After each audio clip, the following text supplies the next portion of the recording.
Morning sunlight bounced off the glass towers of Victoria Island.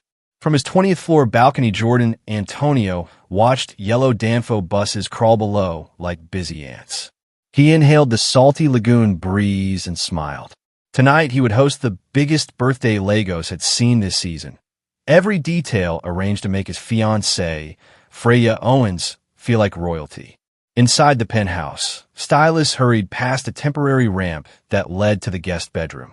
Margaret Antonio, Jordan's mother, had moved in 2 days earlier after knee replacement surgery. She sat in a wheelchair near the window, wearing a soft blue boo-boo and an amused smile. Jordan knelt beside her. "How's the pain, Mama?" "Manageable," she said, patting his cheek. "I'm more worried about the price tag of this party. Remember, love cannot be weighed by Naira." Jordan laughed. Freya deserves to be celebrated. Margaret's eyes twinkled with quiet wisdom. "We will see what she truly treasures, my son." Across town, in the lively but rough streets of Ajagunal, 16-year-old Caleb Scott coaxed life out of a battered Vespa scooter. The machine coughed, then sputtered into a steady hum. Caleb wiped sweat from his forehead and called inside his one-room apartment. "Mama, I'm off to the clinic. The doctor promised to check your test results." Susan Scott, thin and pale from months of illness, managed a smile. "Ride carefully, my champion."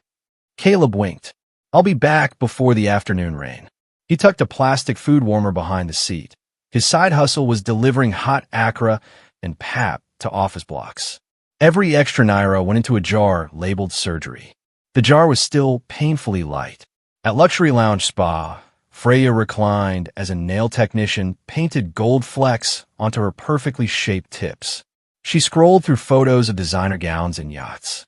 Her friend Ada gasped, "Babes, is it true Jordan rented Emerald Hall and hired Davido to perform?" Freya smirked. "Of course. I told him I'm worth nothing less." Ada lowered her voice. "And his mother? I heard she moved in." Freya clicked her tongue. "An old woman in a wheelchair spoiling my aesthetic? Please, she should stay invisible tonight." She pressed send on a message. "Jordan, don't forget the red carpet must be Dior, not that local brand you showed me." Jordan's reply came quickly. "All sorted love." Ada giggled. "Girl, you've bagged the perfect ATM." Freya's smile was sweet but empty. Late morning, Caleb parked his Vespa outside Mercy Clinic. The waiting area smelled of disinfectant and hope. Dr. Okafor met him with a gentle handshake. "Caleb, I won't lie. The scans show your mother needs surgery within 6 weeks." Caleb's throat tightened. "How much?" 6 million Naira. It might as well have been 6 billion. Caleb nodded, swallowed, and said, "I'll find it." Outside, he sat on the scooter, heartbeat like thunder. A billboard across the road advertised Freya Owens' birthday gala tonight. He read the sponsor's name, Antonio Technologies. Caleb had delivered snacks to that company before. 6 million. He whispered a prayer and kicked the Vespa into gear. Back at the penthouse, Margaret practiced using her walker. Freya entered without knocking, phone glued to her ear.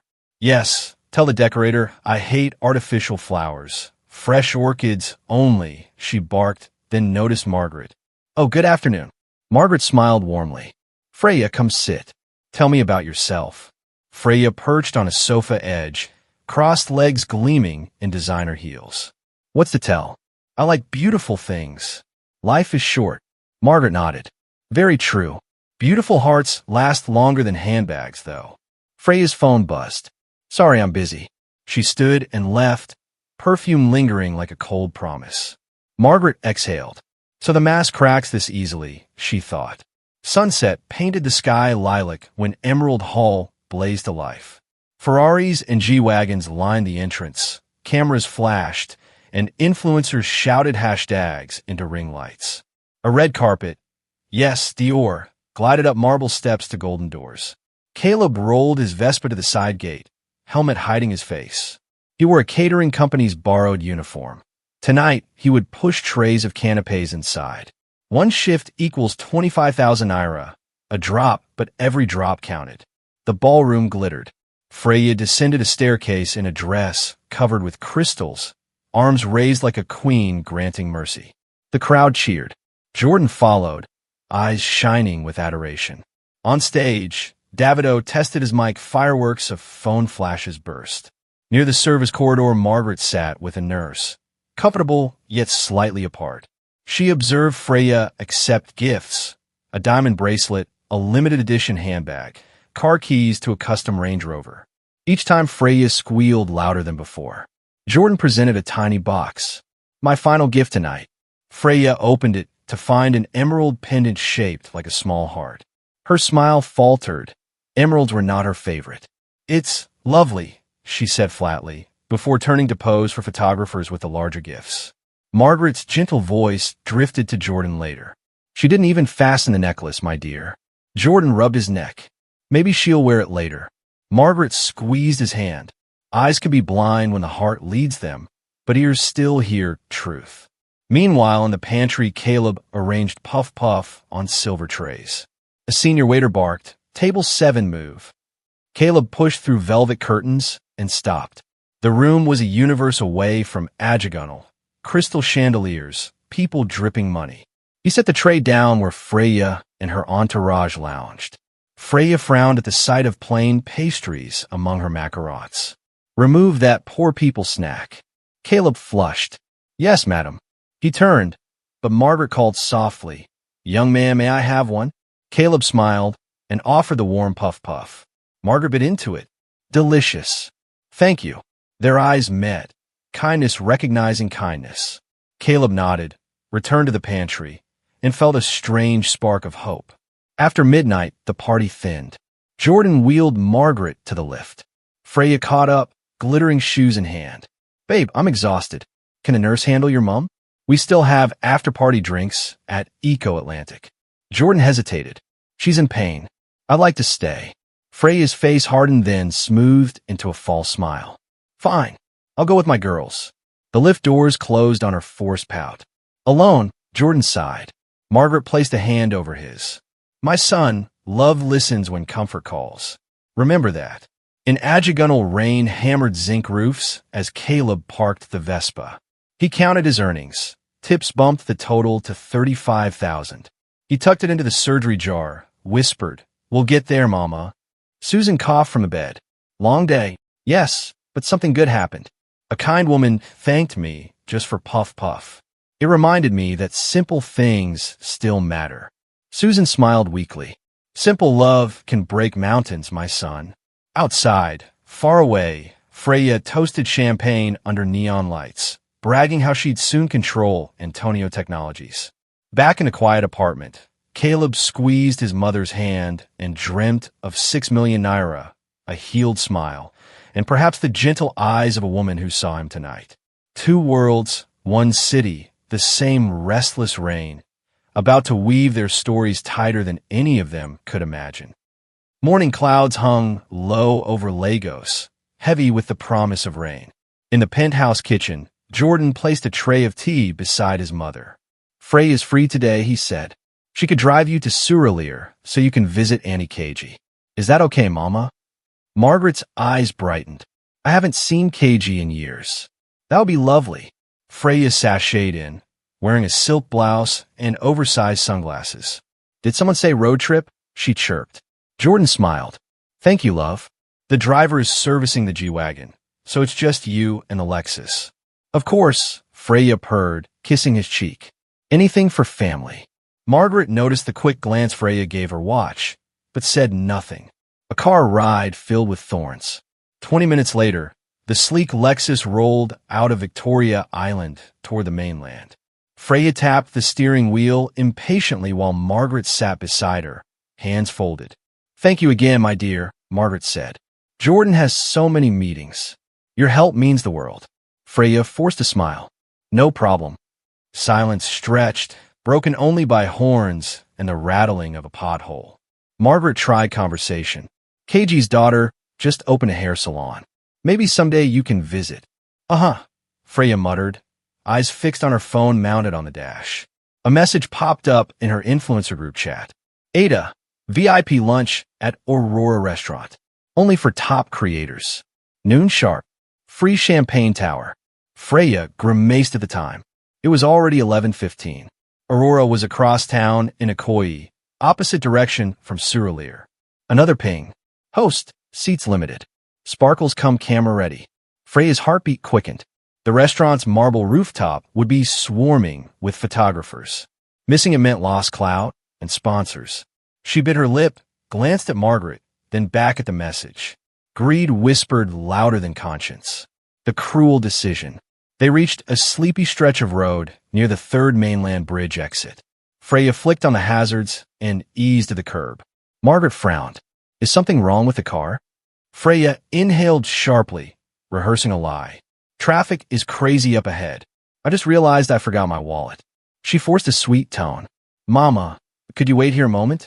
I'll dash back home, grab my wallet, and return. Margaret blinked.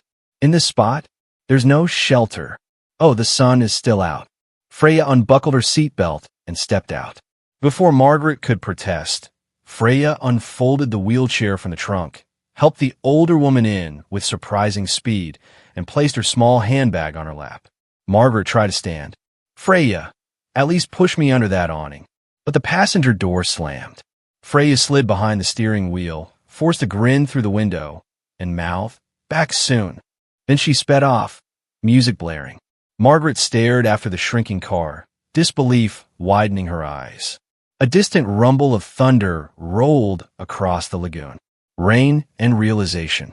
Within minutes, dark clouds unleashed their fury. Fat drops beat on the pavement. Gutters gurgled. Margaret pulled her shawl over her head, but the wind whipped it away. Cold water soaked her dress, her bandaged knee aching. Pedestrians rushed by, clutching umbrellas and plastic bags. A few glanced at her, pity in their eyes, but no one stopped. Margaret pressed her hands together, whispering a shaky prayer. Father, give that girl wisdom, or send me a different angel. Enter the Vespa boy. A sputtering Vespa approached, its tiny engine whining against the wind. Caleb hunched over the handlebars, a blue nylon tarp flapping behind him like a cape. He just finished a lunch delivery, pockets light, stomach rumbling. He slowed at the sight of an elderly woman in a soaked baboo, wheelchair wheels half submerged in a puddle. Caleb braked, water spraying his legs. Mama, are you okay? Margaret looked up, rain streaking her cheeks like tears. My ride left me. Caleb's eyes flashed with alarm. Left you? In this storm? She nodded. I need to get to Victoria Island. My son lives there. Caleb's brain ticked. That's far, but Mama needs help. He dismounted. We can't leave you here. Hold on. He shook open the tarp, draped it over her shoulders, then removed his own thin jacket and added it as a second layer. Rain drenched his t-shirt instantly, but he didn't flinch. Thank you, my child, Margaret whispered, voice trembling. We'll manage. Caleb scanned the Vespa, then the wheelchair. Inspiration struck. Using bungee cords from his delivery box, he secured the folded wheelchair to the rear rack. Next, he adjusted the tarp so it created a little hood over her head. All right, climb on behind me. I'll drive slow. Margaret hesitated. My knee. I'll help. Caleb crouched, letting her hold his shoulders while he guided her onto the seat. She winced but settled. He kicked the starter. The Vespa coughed twice, then roared. Caleb merged into traffic, splashes drumming their legs. He rode carefully around potholes. Riding through the city, cars honked at the unlikely pair. A teenage boy in drenched clothes, a silver-haired lady clutching a tarp like a monarch's cape. Yet Caleb steered with confidence, one hand steady, the other shielding Margaret from spray when taxis zoomed by. Margaret found herself laughing between shivers. Caleb shouted over the wind, Sorry, Mama. My Vespa doesn't have seat warmers. She chuckled. Warmth is in the heart, not the leather. Rain softened to a drizzle as they neared a small roadside kiosk. Caleb stopped. Let's get you hot tea. Inside the kiosk, the owner recognized Caleb. Delivery king. What happened? Long story, Uncle Tund. One hot ginger tea, please. Margaret reached into her purse, but Caleb waved her off. He paid with his last 200 naira, the remainder of his delivery tip. They sat on plastic stools under a leaky roof. Steam curled from the enamel mugs. Margaret studied him. What's your name, son? Caleb Scott. You saved me today, Caleb Scott. He shrugged. Anyone would help. She smiled. I'm not sure about anyone. Why risk soaking yourself? Caleb's gaze drifted beyond the dripping eaves. My mom's sick. I know what helpless feels like. If someone abandoned her in the rain, I'd pray a stranger would stop. Margaret's throat tightened. What illness? Her heart. She needs surgery. 6 million naira. He tried to sound casual, but failed. Pain seeped through. Margaret squeezed his hand. Faith moves mountains, Caleb. And sometimes people do too. A mother's suspicion confirmed. After tea, Caleb resumed the ride. By late afternoon, they reached the Antonio penthouse lobby, its marble floor gleaming. Security guards rushed forward. Madam Margaret, we've been searching. Caleb parked. Margaret slid off carefully, grimacing. Jordan burst from the elevator, face drained. Mama, where have you been? She opened her arms. He hugged her, rainwater soaking his designer suit. I called Freya when you two were gone so long, he said. She said you insisted on staying with friends during the storm. I sent the driver, but Margaret lifted a hand, silencing him gently. We will talk upstairs. Jordan thanked Caleb hurriedly, offered cash. Caleb stepped back. It was nothing, sir. Margaret cleared her throat. Jordan, this young man deserves better than nothing. Invite him for dinner tonight. Caleb shook his head. I have to get home to my mom. Margaret spoke before Jordan could. Then let's send a food hamper with you and a proper ride. That Vespa needs rest. Her tone left no room for debate. Within minutes, a company SUV arrived. Caleb's Vespa was loaded in back, and staff handed him a parcel of hot meals. Margaret clasped his hands. We will meet again, Caleb. He bowed slightly. Yes, Mama. As the SUV pulled away, Jordan wheeled his mother toward the lift. What really happened? Margaret's eyes were calm, but her voice cut like glass. Freya abandoned me on the roadside to attend a fancy lunch.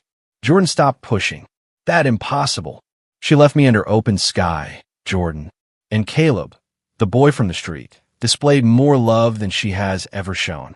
Jordan felt the ground shift. There must be a misunderstanding. There is no misunderstanding, only a test she failed. Margaret met his eyes. Love without compassion is a beautifully wrapped coffin, empty and cold inside. Jordan's shoulders sagged. I need to hear her side. Do so, Margaret said softly. But remember what you saw in my absence. Meanwhile, at the VIP lunch, Freya lounged on Aurora's rooftop sofa, champagne flute in hand, laughing at an influencer's joke. Cameras captured her angles. Comments poured in live. Freya, you're glowing. That dress is fire. Still, she checked her phone restlessly. 12 missed calls from Jordan, 6 texts asking for her location. She sighed. Typing. Network was bad. With Annie. All okay. She attached a recycled selfie from 2 weeks ago to prove it. Ada peeked over her shoulder. Trouble. Just Jordan being dramatic. Freya waved the thought away. Focus on the view, babe. But beneath the music, guilt thudded like a second heartbeat. To quiet it, she toasted herself again. Calm before the storm. Evening draped Lagos in gold and violet. Caleb arrived home, SUV headlights sweeping the narrow street. Neighbors stared as guards carried food and bottled water into the tiny apartment. Susan gasped from her bed. Caleb, what miracle is this? He grinned. A grateful friend. They ate jollof and chicken. First good meal in weeks. Yet Caleb's mind lingered on Margaret's kind eyes and Jordan's worried face. Rich people with real hearts, he thought, and others with glitter but no soul. Foreshadowing. Up in the penthouse, Margaret rested while Jordan paced. He reread Freya's messages. Their sweetness now tasted like plastic. Lightning forked outside the glass walls, illuminating the city. Inside, 2 truths burned brighter than the storm. A billionaire's faith in his fiancée had cracked. A penniless boy on a battered Vespa had rolled straight into the Antonio family's destiny. What neither Jordan nor Caleb knew was that this single act of kindness had already set wheels turning. Wheels that would crush greed and lift humble hearts higher than gold. The next morning, Jordan sat in his study, eyes fixed on security footage from the Lexus's dash cam.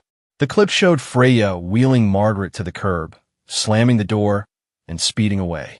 A neighbor's phone video, sent by estate security, captured the same scene from another angle. Jordan's hand shook. "Play it again," he whispered. The image of his mother, drenched and alone, burned itself into his mind. The confrontation. Freya swept into the penthouse in designer shades. "Babe, why so many calls?" Jordan clicked pause and turned the monitor toward her. "Explain this." Freya's smile froze. The car broke down. Your mom insisted I leave." "Stop." Jordan's voice was flat. "Mechanics checked the Lexus. No fault. Neighbors saw you drive off at full speed." Freya's shoulders sagged. Tears slipped past her mascara. "I panicked. The influencer lunch was important. I thought I'd be quick." "You left my mother in a storm," Jordan said, each word cold. "No apology can fix that." Freya dropped to her knees. "Please, I love you. Don't do this." "The media. This isn't about headlines," he answered, removing the engagement ring from her finger. "Freya Owens, we are finished. Pack your things and leave before noon." Her sobs echoed through marble halls, but Jordan's face remained stone. Public fallout. By evening, every blog blared the same headline. Billionaire dumps fiancé for abandoning his sick mother in the rain. Comment sections exploded with outrage and memes of Freya under cartoon thunderstorms. Luxury sponsors cut ties within hours. Freya's glamorous world evaporated faster than the storm had. A doorway in Ajagunal. 2 days later, Caleb heard a knock on the rusted door of his apartment. When he opened it, a convoy of SUVs filled the narrow street. Jordan stood there, casual in jeans, yet unmistakably powerful. Caleb blinked. "Sir, you came?" Jordan smiled softly. "You shelter my mother. Now, let me shelter yours." Inside, Susan struggled to sit up. Jordan greeted her with respectful bow. "Madam Susan, I've arranged surgery at Lagoon Hospital. Everything is paid." Susan's eyes flooded. "Why would you help strangers?" Jordan glanced at Caleb. "Because your son taught me what real wealth looks like." Caleb swallowed hard. "Thank you, sir, but I still need to work to support us." Jordan nodded and handed over a folder. "My foundation will cover your school fees through university. That's a full scholarship, books, meals, everything." He motioned outside. Workers rolled in boxes. "You'll move tomorrow to a furnished 2-bedroom apartment in Lekki. Closer to the hospital, safer for study." Lastly, a mechanic wheeled forward a gleaming red Vespa. The chrome shone brighter than Caleb's wide eyes. "For deliveries?" Caleb asked, voice trembling. "For freedom," Jordan replied. "But promise me one thing. Keep living with the same big heart that saved my mother." Caleb gripped the handlebars, unable to speak. Susan reached for Jordan's hand. "May God repay this kindness." Jordan smiled. "He already has. He sent your son to us in the rain." Outside, children gathered, cheering as the billionaire, the boy, and the recovering mother shared laughter under a clear Lego sky. Proof that true riches come from hearts, not wallets. A hashtag is born. The Monday after Susan's surgery, the Lagos Sunrise found most people scrolling their phones in crowded Danfo buses, in hair salons, and in glass offices. Almost at once, timelines lit up with one headline. "The boy with the Vespa. Teen saves billionaire's mother in thunderstorm." An intern at Pulse NG had stitched together CCTV clips, dashcam footage, blurred to protect Margaret's face, and estate security interviews. The 60-second reel showed a drenched teenage boy kneeling beside an elderly woman, wrapping her in a nylon tarp, then guiding her onto a tiny scooter. Rain hammered the road, car lights streaked, yet the Vespa wobbled away like a knight's steed. Within 2 hours, the video jumped from 10,000 views to 1 million. Someone added slow motion, heroic music. Someone else edited comic book panels. Caleb in a red cape, Margaret in a silver crown. By noon, hashtag Boy with the Vespa trended at #1 on Nigerian Twitter and climbed global charts. A national morning show grabbed the scoop. In the bright studio, the host beamed. "We love gist, we love drama, but we love compassion more." Meet 16-year-old Caleb Scott, Lagos' new hero, and tech billionaire Jordan Antonio, who says this act changed his life. Caleb, wearing a borrowed blazer 2 sizes too big, sat stiffly beside Jordan. Cameras, lights, swirling graphics. Everything felt louder than the storm he'd braved. The host leaned forward. "Caleb, didn't you worry about your safety in that ring?" Caleb cleared his throat. "I worried more about Mama Margaret sitting alone. My own mom is sick. I know fear when I see it." Jordan's hand rested on the boy's shoulder. "And that is why our foundation has launched the Heart Forward campaign. We'll spotlight everyday acts of kindness, starting with Caleb's." The director raised 5 fingers, live countdown. The segment cut, but the story refused to end. It only multiplied. Jordan's grand plan. While algorithms pumped views, Jordan worked behind the scenes. His PR director suggested a glossy gala. Jordan refused. Kindness should travel street to street, not just red carpets, he said. Instead, he organized kindness pop-ups, portable booths appearing in bus parks and markets. Volunteers handed out rain ponchos stamped with a small Vespa icon. Each poncho included a QR code linking to stories of unsung helpers. A mechanic who fixed school chairs for free, a fish seller who fed stray kids under a bridge. During the launch at Tafwa Balewa Square, Jordan and Caleb arrived together. The new Vespa, polished crimson, led a convoy of dozens of riders who had signed up to deliver groceries to elderly citizens. Crowds surged. Reporters yelled questions. Reporter 1, "Mr. Antonio, how much have you spent on this campaign?" Jordan, "Less than the value of one generous heart, and that's priceless." Reporter 2, "Caleb, any advice for young Nigerians?" Caleb, blushing, "Look around. Someone always needs help. You don't need money to give care. Sometimes you just need a tarp."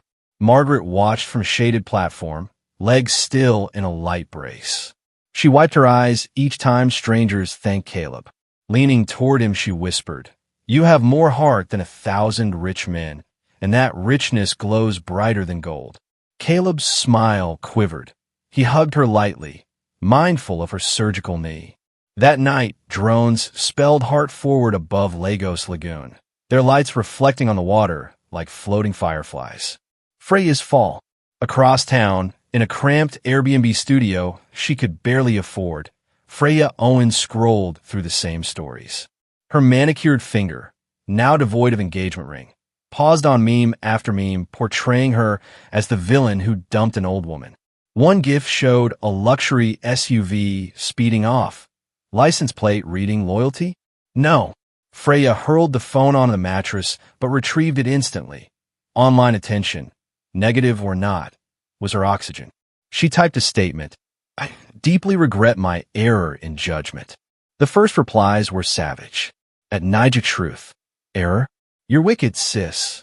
At Soft Life Queen, "Return the Dior carpet he bought you before you apologize." Her influencer sponsorships vanished. Landlord messages piled. Last extension. Pay or vacate. The birthday Range Rover had been repossessed after Jordan closed joint accounts. One afternoon, she caught her reflection in a darkened shop window. Hair messy, eyes swollen. In a flash of honesty, she whispered to herself, "I spent my love on price tags." No camera, no audience, just the heavy silence of a lesson learned late. Inside the hospital walls, while the internet feasted, Susan Scott lay in a sunlit room at Lagoon Hospital, heart monitor beeping softly. Surgeons had replaced a faulty valve. The risk of heart failure now receded like a dark tide. Jordan covered every bill, and the staff treated Susan like royalty. Caleb visited daily after classes at his new school, Crestview Academy. In crisp white shirt, navy trousers, and polished shoes, he looked taller, though only weeks had passed. He carried a laptop bag, first laptop he'd ever owned, courtesy of the Antonio Foundation. "See, Mom," he joked, placing the glowing device on her lap. "Now I can Google how to make rich tea exactly like hospital tea for when you're home." Susan laughed, color returning to her cheeks. "Make sure it includes extra milk, Dr. Caleb." He sat beside her. "Mom, everything feels unreal. Scholarships, tablets, interviews. Sometimes I shake awake at night, afraid it's a dream." Susan squeezed his hand. It's real because kindness breeds kindness. You planted one seed on a rainy road. Now forests grow. Margaret entered with a bouquet of yellow lilies. Permission to join the forest, she said. Susan beamed. The two mothers shared stories, one about running a fresh fish stall in Ajagunal, the other about navigating boardrooms. Laughter flowed, bridging social distance with ease. Waves of kindness across Nigeria. Television montages captured ripple effects.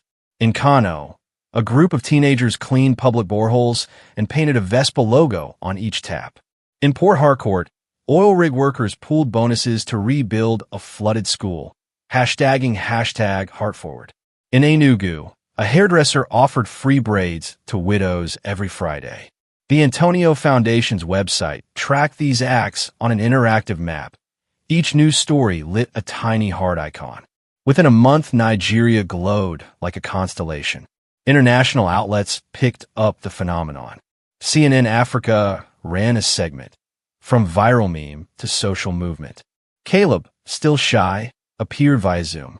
Behind him, classroom posters fluttered. Anchor: Caleb, people call you a hero. How do you see yourself? Caleb: I just helped one grandma. The hero is anyone who keeps the chain going. AP images flashed across the world. A skinny teenager in school uniform, handing umbrellas to commuters during another Lagos downpour. One bitter watcher. Freya saw it all on a borrowed phone. She lay on a friend's couch, clutching a half-eaten gala bread. The TV blared Caleb's Zoom interview. A tear leaked, surprising her. She muted the screen, but couldn't mute the shame. On impulse, she searched volunteer opportunities, soup kitchens, orphanage visits. Websites loaded slowly on the cracked phone, yet for the first time, she didn't care whether cameras would follow. She only cared about the strange ache inside, part emptiness, part longing. A sea, perhaps. But that is another story. For now, she remained the silent cautionary note in Caleb's symphony of grace. Discharge day, the circle complete. 6 weeks after surgery, warm sunlight brightened Lagoon Hospital's courtyard. Nurses lined the walkway, holding small heart-forward flags. Caleb stood by the entrance in full uniform, laptop strapped in his bag, red Vespa parked proudly with a ribbon on the handlebar. The glass doors slid open. Susan stepped out slowly, no four-pole, no oxygen tube, only a cane for confidence. Her eyes welled. Caleb rushed forward, hugging her gently. Easy, doctor says no marathon hugs, he teased, voice cracking. Susan stroked his cheek. My son, the scholar. Margaret wheeled beside them, clapping. And my dear friend, walking like a queen. Jordan appeared carrying 2 wicker baskets, fresh fruits, tablets of vitamins, and an envelope of prepaid rent for their Lekki apartment. He extended a hand to Susan. Ready to start the next chapter? By God's grace, she answered. A photographer from Guardian framed the moment against a towering billboard across the street. The billboard showed Caleb's silhouette astride a Vespa, tarp billowing, with a slogan in bold letters. Kindness is never wasted. Jordan Antonio Foundation. Susan gazed at the image. That boy looks familiar, she joked, wiping tears. Caleb laughed. He wishes he were as handsome as me. Taxi horns blared. Commuters pointed up at the billboard, then at Caleb in awe, some snapping pictures, others offering thumbs up. A teenage girl approached timidly. Sir, sorry, Caleb. My classmates and I started Kindness Club because of you. We clean gutters and tutor younger kids. Caleb's smile lit brighter than the morning sun. Keep planting seeds, he told her, echoing his mother's words. Jordan checked his watch. Time for a late breakfast. Club sandwich at the Seaside Cafe. Everyone agreed. As they loaded into the SUV, Susan paused, looking back toward the city skyline. The same city that had once felt huge and merciless. Now she saw pockets of light everywhere, sparks of goodwill traveling like migrating birds. Inside the vehicle, Margaret rested her hand over Caleb's. You gave me shelter from a storm. Today you give this nation shelter from despair. Caleb shook his head.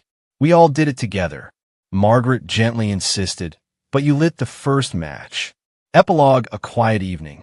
Weeks later, The campaign's interactive map reached 1 million documented acts of kindness. Lagos State announced Vespa Day every March 12th, encouraging free public transport and community service. At home in their cozy apartment, Susan watched Caleb complete homework on his laptop. The window was open, distant generators hummed, and Rebecca Malope's gospel voice drifted from a neighbor's radio.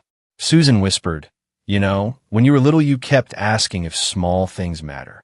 Caleb looked up. "And you said?" "I said yes, but I didn't realize how big a small thing could grow. Thank you for showing me." Caleb closed his book, resting his head on her shoulder. "Thank the rain," he murmured, half asleep. "Without it, I might have driven past Grandma Margaret." Outside, thunder rumbled faintly, another storm brewing. Yet somewhere across the city a boy in borrowed raincoat watched for someone who looked lost, ready to pay kindness forward. And everywhere, billboards kept reminding the rushing world that umbrellas, tarps, and open hearts are never wasted. In the soft glow of desk lamp light, the silhouette of Caleb and his Vespa on the screen-saver winked back, an eternal loop of compassion on two worn wheels, proving yet again that one humble ride can travel farther than any luxury car. It can ride straight into the heart of a nation, steering it toward grace.